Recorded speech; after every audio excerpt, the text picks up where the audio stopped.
कि बीबी मुझसे यूं बोली, सुनिएगा प्राणनाथ, छोटा सा सवाल है जवाब समझाइए। और होती न जो औरतें तो मर्दों के पैंट और शर्ट में बटन कौन टांगता बताइए।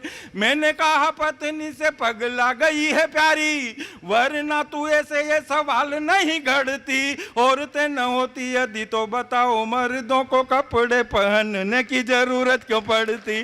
औरतें न होती यदि तो बताओ मर्दों को कपड़े। मैं 5 तारीख को बाजार जाने लगा तो धर्मपत्नी ने एक लिस्ट पकड़ा दी। 5 किलो तुअर की दाल, 10 किलो शक्कर, 2 किलो मूंग की दाल, 1 किलो उड़द की दाल, आधा दर्जन रिन की बट्टी, आधा दर्जन लक्स साबुन की बट्टी। बड़ी लंबी लिस्ट थी। नीचे नीचे लिखा हुआ था आधा किलो लिपस्टिक। अब आधा किलो लिपस्टिक पढ़ते ही मेरा तो दिमाग खराब हो गया। तो मैंने उससे कहा, मैंने कहा बीबी से तू बाबा जी करेगी मुझे, मैंने कहा बीबी से तू बाबा जी करेगी मुझे। आधा किलो लिपस्टिक महीने की आती है और मुझे तेरी बात यह समझ नहीं आती है, तू लिपस्टिक को खाती है कि होठों से लगाती है। तो पूरा गला फाड़ कर बोली वो दहाड़ कर, चुपचाप रहो आप काहे भेजा खाते हो। आधा किलो लाते हो तो लाते हो जी, क्या करूं मैं 250 ग्राम आप भी तो। अरे आप तो बहुत अच्छे श्रोता है, में सारी बात समझ आते हैं, आगे कहने की जरूरत ही नहीं पड़ती। वो तो इन कवियों को पता नहीं था, नहीं तो ये कविता ही नहीं सुनाते रहे, ही करते रहते। तो ये हास्य की बातें हैं। मैं अपने आप को बहुत गौरवान्वित, भैया थोड़ा ये गला खींच रहे, थोड़ा इसका सही कर दो। मैं अपने आप को बहुत गौरवान्वित और बहुत सौभाग्यशाली महसूस करता हूँ मित्रों।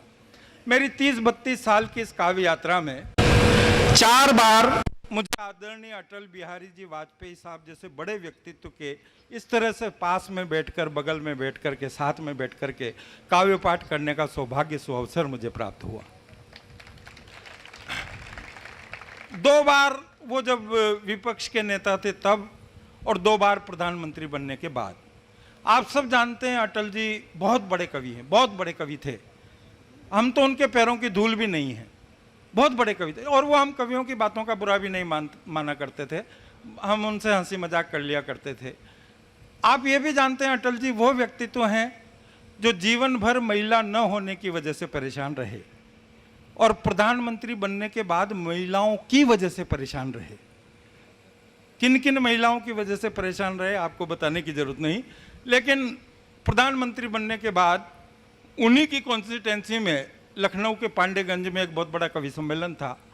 अटल जी उसकी अध्यक्षता भी कर रहे थे और कवि के रूप में भी आमंत्रित थे।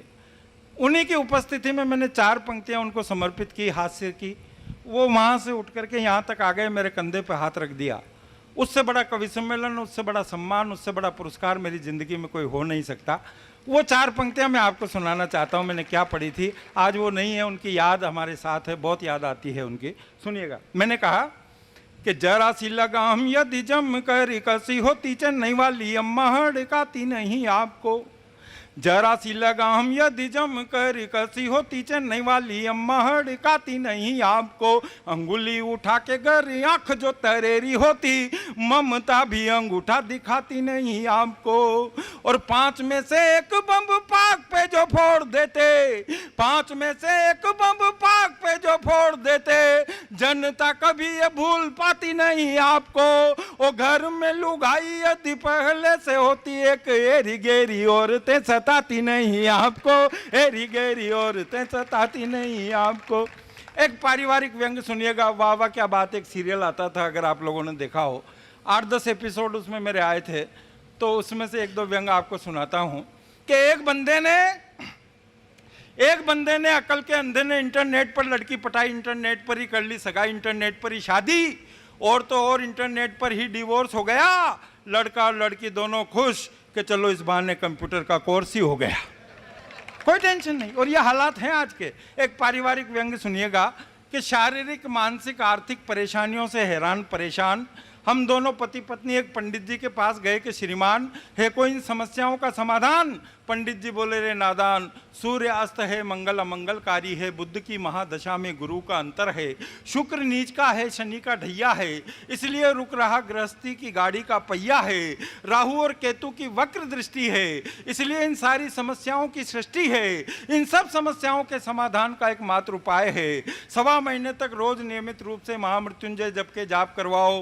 रोज सुबह सुबह 2 बेसन के लड्डू सफेद गाय को और 2 देसी घी में चुपड़ी हुई रोटी काले कुत्ते को खिलाओ। चौथे 5वें दिन झल्लाती हुई, दांत किटकिटाती हुई, बड़बड़ाती हुई मेरी धर्म पत्नी मेरे पास आई। सॉरी धर्म पत्नी नहीं, पत्नी, हाँ धर्म पत्नी। जरूरी नहीं है साहब कि धर्म जिस भी शब्द के आगे लग जाए तो वो अच्छा ही हो जाता है, ऐसा नहीं होता। कई बार अभी जैसा आपने किसी से कहा कि ये मेरी धर्म बहन है, बहन है, तो इसका मतलब बहन है, वो सगी बहन है। आपने ये कह दिया कि ये मेरी धर्म बहन है, तो फिर बड़ा गड़बड़ मामला हो गया, शंका वाला मामला हो गया कि है भी कि नहीं है। आपने कहा ये मेरा भाई है तो भाई है, आपने कह दिया धर्म भाई है तो फिर गड़बड़ है।